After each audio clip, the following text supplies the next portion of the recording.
Democracia. Sistema político em que a autoridade emana do conjunto dos cidadãos, baseando-se nos princípios de igualdade e liberdade. Governo em que o povo exerce a soberania, direta ou indiretamente. Portugal rege-se por uma democracia representativa. Por exemplo, no caso das eleições legislativas, temos 10,8 milhões de inscritos a eleger, através do voto por círculos eleitorais, 230 representantes, deputados, na Assembleia da República. Na verdade, a realidade é outra. E, hoje em dia, o estandarte cimeiro da liberdade individual não é exercido pela escolha própria pela maior parte da população portuguesa. Atualmente, temos uma abstenção aproximadamente de 60%. Este vídeo pretende explicar um modelo proposto de democracia mais participativa e mostrar o seu potencial para reduzir a abstenção e, com isso, diminuir a polarização da opinião pública, mas também aumentar a cooperação política e societal, entre outros. O proposto passa pela adaptação do modelo de democracia representativa atualmente estabelecido em Portugal para um modelo híbrido que permita tanto representatividade como participação direta na Assembleia da República, passando a ser assim um direito cívico. Hoje em dia, existem diferentes exemplos políticos que fazem uso da democracia direta para deliberar uma decisão. Na Suécia existe o Partido Direto Democraterna, enquanto a Lista Participata e o Partido X são exemplos em Itália e em Espanha, respectivamente. Em Portugal existe uma rede de autarquias que, através do conceito de orçamento participativo, nascido em Porto Alegre, permite aos municípios decidir diretamente como investir o orçamento dedicado à iniciativa. Mas talvez o exemplo mais famoso é o suíço, em que os cidadãos são chamados a exercer o seu voto em referendos caso uma ou mais propostas aprovadas sejam contestadas através de uma petição pública.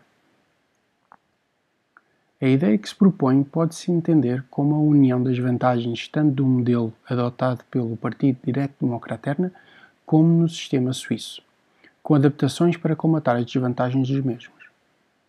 Para tal, tomamos por base o artigo 148 da Constituição Portuguesa, que estabelece a Assembleia da República tem um mínimo de 180 e um máximo de 230 deputados nos termos da lei eleitoral. O modelo proposto mantém uma maioria de voto representativo, em que, através de círculos eleitorais, se elegerá um mínimo de 180 deputados para a Assembleia da República.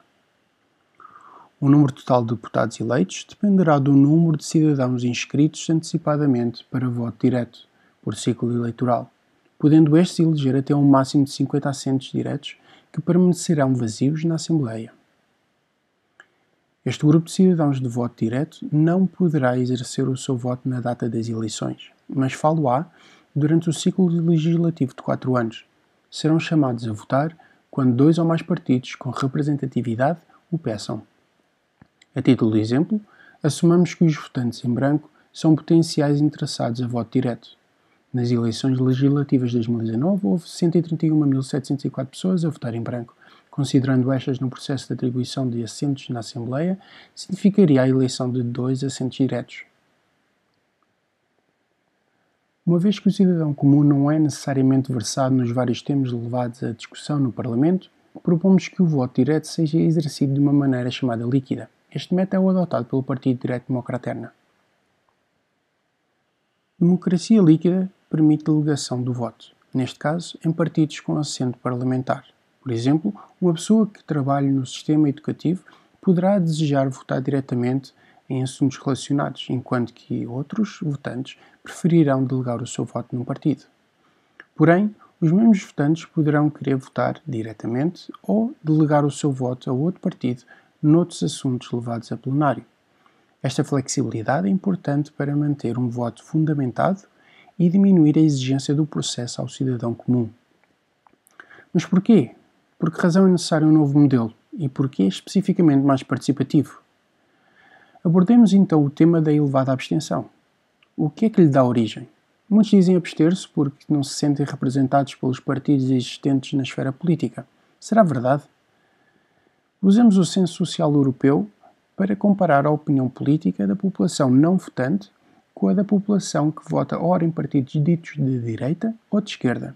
Cada linha indica a mediana, enquanto as regiões acima e abaixo representam a dispersão das opiniões em cada população.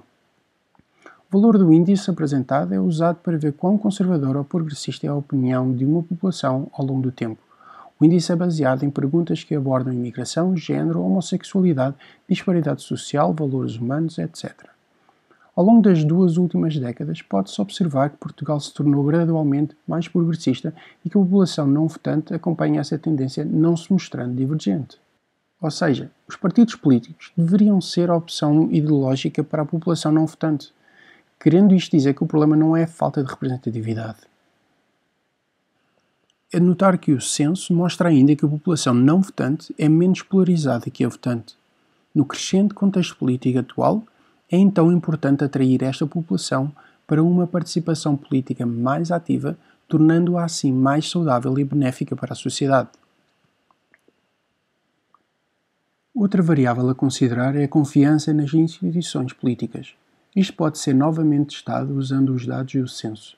Este gráfico foca-se especificamente na confiança no Parlamento português aos olhos das populações votante e não votante. 10 revela total confiança e 0 nenhuma confiança. Ao longo das últimas 2 décadas, há 2 coisas a notar. A maioria da população em geral mostra uma confiança na metade inferior do gráfico e a população não votante mostra ainda menor confiança que a votante. Para além disso, o censo mostra ainda que somente 15 a 47% da população votante se sente próxima ao partido em que votou. Ou seja, existe um clima geral de desconfiança relativamente ao Parlamento português, que se observa mais intenso na população não votante, e mesmo a maioria da população votante exerce o seu voto no chamado mal menor. Mas é possível mudar. Resumindo, a proposta apresentada pretende abrir um canal de voto direto com um peso não maior que 21,74% no Parlamento português. Entre as várias vantagens da adoção deste modelo, salientamos o potencial para reduzir a abstenção, reduzir a polarização da opinião pública, melhorar a cooperação política e societal, aumentar o sentido de responsabilidade de voto, aumentar a responsabilização política. Para mais informação, sugerimos a visita à página da proposta para a infografia complementar e à plataforma Petição Pública, onde se poderá assinar a petição relativa a esta proposta. Desde já, o nosso obrigado.